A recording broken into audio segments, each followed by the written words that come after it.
സർക്കാരുമായി ബന്ധപ്പെട്ട അറിയിപ്പുകൾക്കും മറ്റു വാർത്തകൾക്കും വേണ്ടി ഈ ചാനൽ സബ്സ്ക്രൈബ് ചെയ്യാനും തൊട്ടടുത്ത ബെല്ലൈക്കൻ എനേബിൾ ചെയ്യാനും മറക്കാതിരിക്കുക.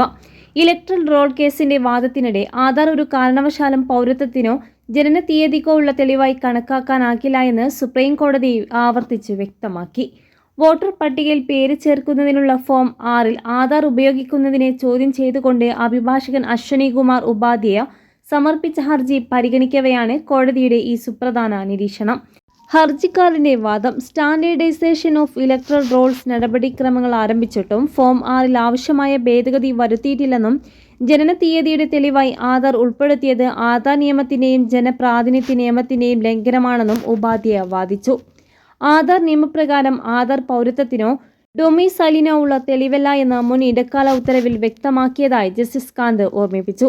ആധാർ ഒരു കാരണവശാലും പൗരത്വത്തിന്റെ തെളിവായി കണക്കാക്കരുത് എന്ന് വ്യക്തമായി പറയുന്ന ആധാർ നിയമത്തിലെ സെക്ഷൻ 9 ജസ്റ്റിസ് ബാഗ്ചിയും പരാമർശിച്ചു.